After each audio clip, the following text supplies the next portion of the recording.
কি হলো darling, room date করতে আসে কেউ এত দূরে দূরে থাকে? আসো।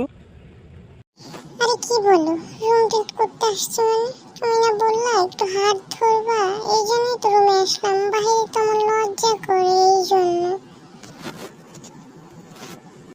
আরে বোকা, তুমি কি বোকা নাকি? রুমে আসে মানুষ শুধু হাত ধরতে? আচ্ছা ঠিক আছে, প্রথমে হাত ধরতে দাও, পরে বাকিটা আপনা আপনি হয়ে যাবে।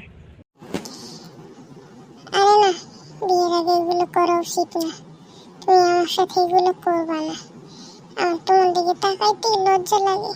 আমি কখনো কোনো পুরুষের দিকে সামনে তাকাই কথাই বলিনি। আরে হয়েছে হয়েছে, কে কত সাধু সে আমি জানি। তুই এখন আমার দিকে তাকা, আমার হাত ধরতে দে, বাকিটা তুই এমনি এমনি দিবি। দেখো, আমার সাথে এগুলো করো না। 5 ওয়াক্ত নামাজ পড়ি আমি, তারপর তোমার অনেক বিশ্বাস করি, ভালোবাসি। আমি তো বিয়ের পরেও তোমার, শোনা। আরে নামাজ তো আমিও পড়ি, নামাজ নামাজের জায়গায়, আর প্রেম ভালোবাসা মহব্বত এগুলো বিয়ের আগে কি আর পরে কি? সবসময় এক। আচ্ছা ঠিক আছে, খালি হাতটাই ধরবা কিন্তু, অন্য কিছু না।